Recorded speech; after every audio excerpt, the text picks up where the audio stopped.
Hello, BookTube.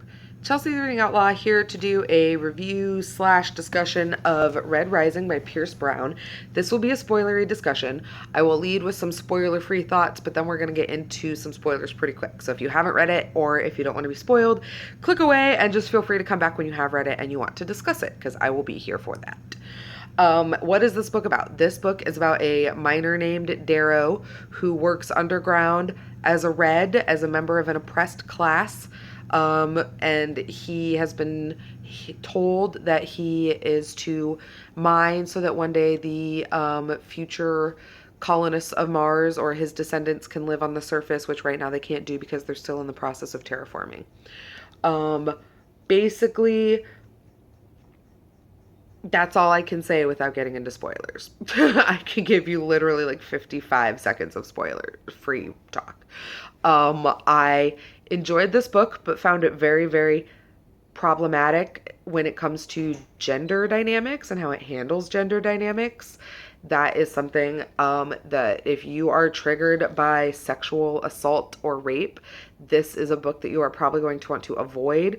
There's nothing like deeply explicit, but it is mentioned and made use of several times.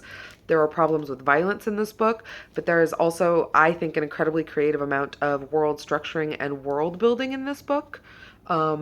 The classes are based according to color, and there's a hierarchy of class with golds at the top and reds at the bottom. There is also a class called the pinks, which I found to be highly problematic because they are essentially like a sexual class. They're a class of prostitutes. They're there to sexually serve the golds and the members of the elite. I found that to be mainly problematic because the class of pinks is used to as an agent of that like sexual violence against both women and men that I was talking about earlier, so that's why I didn't like it. So that's kind of all that I started out at 5 stars, but the more I thought about it and the more I sat with it, the more a lot of those problematic elements bothered me. So that's why I ended up changing it down to a 4-star read. That's all I'm going to say without spoilers. So bye. And if you're still here, let's all right. Let's talk. Let's fucking talk about this book, you guys. So the thing that happens is basically Red finds out that Darrow finds out that the Reds have been lied to for his entire life and that Mars has already been terraformed and there are already people on the surface and his whole class is being subjugated basically because the Golds are dicks and they want free slave labor, which like really is just like the story of subjugation of slave classes from the beginning of time onward. This just happens to put it on Mars. So through a series of events, basically, his wife is murdered by the arch-governor, and in revenge, he buries her, which he's not allowed to do. So he is also put to death, but he's not actually put to death because he's kind of saved through potions, basically, by this elite group of activists and rebels who want to infiltrate the Golds, which is the ruling class, in like this really deep level and kind of bring them down from the inside. So they save him and they rescue him. They put him through extensive like plastic surgery and physical training to basically turn him into a Gold. His entire skeletal muscular system is adapted, and because of that, he is basically an Adonis. He is like tall, muscular, beautiful, and capable of doing pretty much everything, which I would have had a problem with, except for it seems like that's how the whole Gold class is created. Like they're all basically perfect. They're just gonna like have to fight it out to see who's the most perfect. That's kind of how it works. So that happens, and then he's sent to the academy for training, and training is basically kind of like officer school, but when he gets there, there's no like classes. Basically they just have to play like a giant version of capture the flag, only it's not capture the flag, it's capture the student. Like they have to capture each student. So there are like 1,000 gold to start, but then only 500 make it into the actual training, because the final thing to like make it into the actual training is you have to show that you're willing to kill someone. So they have to kill people off to prove their strength. And then they have, once they're past that level, then they get separated into houses. And then each of the houses battles each other. And all of the houses are named after Roman gods and goddesses. So you have House Mars, which is what Darrow is a part of.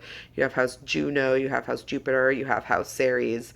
And each house is kind of given land and goods according to like who their kind of patron god is or whatever. And then they just battle it out.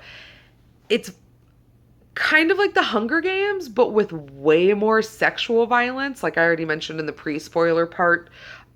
Basically, all of the female characters in this book are like raped or attempted to be raped or mutilated or attempted to be mutilated. And if they're not, then they are turned into these very like maternalistic, like female. It's almost like Madonna whore, only instead of whore, it's like Madonna Medea, like Madonna or like horribly abused and violated in a lot of ways.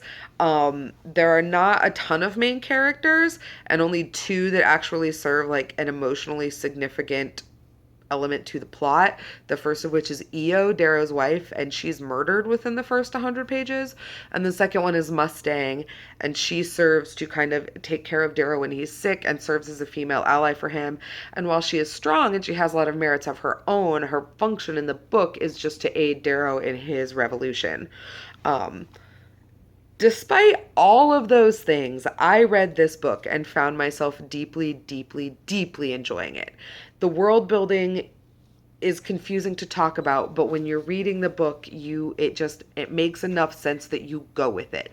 And I like Darrow as a character. I like Darrow's motivations. I like where he comes from in terms of the way that he chooses to sacrifice for the people that he comes from, and he makes choices that are incredibly difficult in order to stay loyal to a cause that is higher than himself. I really like that.